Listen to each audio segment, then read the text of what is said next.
Désolé, mais carton rouge Didier Deschamps. On est obligé d'affliger ce carton rouge à Dédé pour ce tacle, les deux pieds collés qu'il nous a envoyé à nous, les amoureux de football, en mettant cette composition d'équipe tellement lunaire que pour ce France-Tunisie, les amis, même le community manager des Bleus n'a pas compris où aligner les 11 du moment. Incroyable bazar, rien à voir avec le 4-3-3 que vous voyez ici à l'image. Les Bleus ont démarré face à la Tunisie dans un 4-4-2 à plat sans connaître réellement le rôle de Kingsley Coman.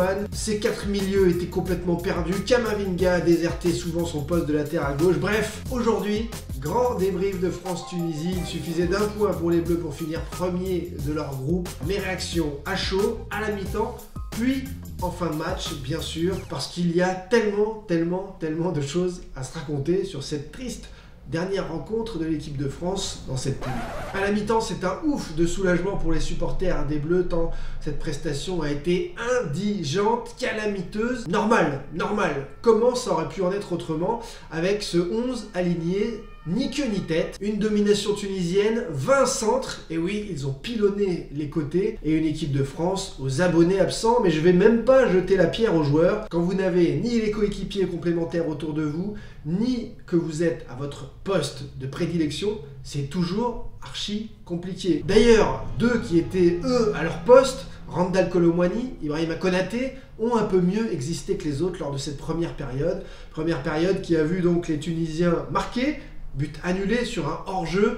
Le natif d'Aubervilliers, le défenseur central Gandry, qui joue désormais en Tunisie, dans le championnat tunisien, avait ouvert le score en dominant Varane. Mais regardez, bien sûr, il était hors-jeu d'un bras, d'une épaule au moment du départ de l'action. Et ça a fait la différence pour devancer Varane et tromper Mandanda.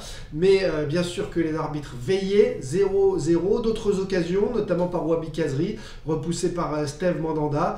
Et heureusement, Varane Konaté, c'est quand même du lourd. Et ça a permis de tenir la baraque, d'éviter de prendre ce but qui aurait mis la panique. Mais oui, pendant ces 45 premières minutes, les Bleus sont incapables d'avoir le ballon. Ce milieu de terrain, donc, de droite à gauche, Fofana, Tchouaméni, Veretout et Guendouzi n'a ni queue ni tête, comme je le disais. Ils ne savent pas où se placer. Camavinga rentre dans le milieu de terrain en délaissant complètement, en désertant son poste de latéral gauche que personne ne veut. C'est Veretout, par conscience professionnelle, qui se chargera de combler les trous par moment et de revenir pour éviter des perforations dans le dos de la défense bleue. C'est incroyable d'incohérence, de balbutiement. Une première mi-temps à oublier totalement Didier Deschamps. Merci pour la purge. Même devant, si Kolo Muani est volontaire, on ne sait pas trop si Kingsley Coman est un ailier droit dans ce dispositif ou un deuxième attaquant. C'est un vrai manque de respect au football, cette compo, tant personne ne s'y retrouve. C'est un camoulox. Et d'ailleurs, franchement, les Bleus ont bon dos. Ils sont bien sympas d'avoir fait leur match sans trop rien dire, sans trop s'incendier, parce qu'il y avait de quoi péter un câble.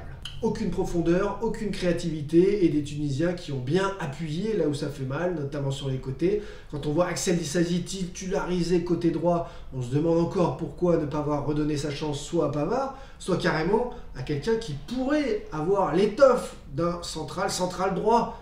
C'est bien sûr William Saliba, exceptionnel depuis 1 an et demi, notamment avec les actuels leaders de Première Ligue, les Gunners d'Arsenal.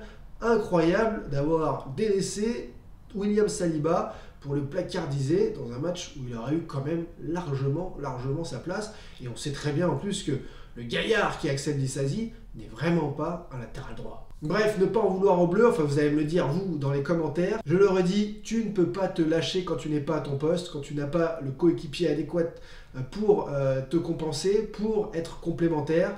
Donc je n'en veux absolument pas aux 11 joueurs alignés par les Bleus. En revanche, le staff, c'est incroyable ce qu'ils ont mis en place, très bizarre, certes pour reposer certaines têtes, mais enfin quand même, il y avait certainement mieux à faire comme positionnement, c'est assez lunaire.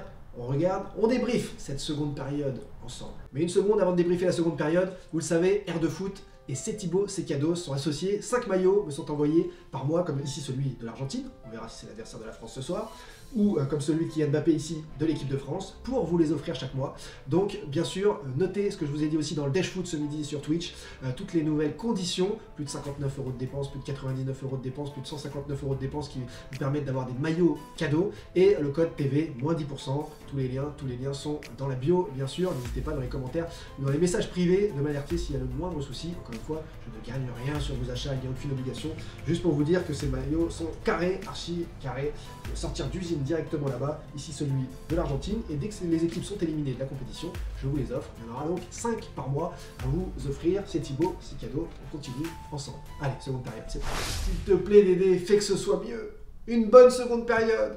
Deuxième période qui a démarré comme la première, c'est-à-dire avec les mêmes hommes, avec les mêmes problèmes. Impossible de se lâcher dans ces conditions. Quand on ne joue pas à son poste, impossible d'être performant. Quoique si parfois votre coéquipier d'à côté vous aide, ça peut aller. Mais là, tout le monde est dans le même bazar mis en place par Didier Deschamps qui a dû tirer au sort cette équipe, ce 11 bleu aujourd'hui. C'est pas possible autrement. Incroyable et tristounette performance. Alors Didier Deschamps va bien sûr remplacer énormément de joueurs, tout chamboulé en seconde période. Pourquoi? Parce qu'avant l'heure de jeu, Wahbi Khazri, et c'est mérité par rapport à sa performance, ouvre le score historique pour la Tunisie qui mène devant les Bleus, qui peut être qualifié à ce moment-là, même si l'Australie finalement ouvrira le score et battra le Danemark. Mais cette Tunisie aura été valeureuse jusqu'au bout. Khazri sortira dans la foulée. 1-0 pour la Tunisie et c'est mérité. Tant mieux, la claque que doivent prendre les Bleus est bien prise, en pleine tête. Alors Didier Deschamps change enfin les choses, entrée de William Saliba, Kylian Mbappé ou encore Adrien Rabiot. C'est déjà ça. Les Bleus vont tout de suite un petit peu mieux, même si je suis étonné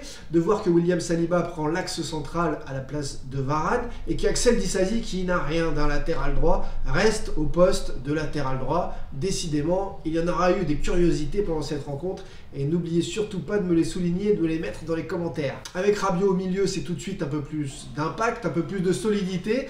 Guendouzi trouve enfin un poste un peu plus à sa mesure aussi, puisque lui était dans ce 4-4-2 à plat côté gauche. Incroyable, il aura décidément joué à tous les postes, que ce soit avec Tudor ou avec Didier Deschamps. Le pauvre Kamavinga, lui, continue de vivre son calvaire latéral gauche au cours de cette seconde période. Et finalement, comme je le disais ce midi, dans le Dash Twitch, qu'il ne fallait pas se passer d'Antoine Griezmann, qui était le lion de cette équipe, cette liberté, ce jeu altruiste, et bien à la 73e minute de jeu, il remplace Fofana, et là tout va mieux dans le dernier quart d'heure pour l'équipe de France.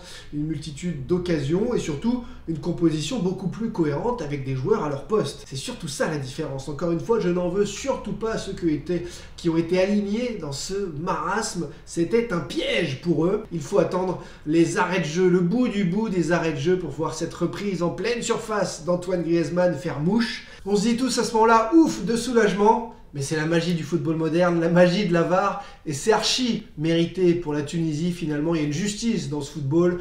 C'est bien que la France perde aujourd'hui après avoir bafoué les règles du foot. Oui, vous savez que je suis un romantique du foot, et alors, ce France-Tunisie n'avait ni queue ni tête parce que les Bleus n'ont pas respecté ni la Tunisie ni le football. Enfin, les Bleus non, encore une fois, Didier Deschamps.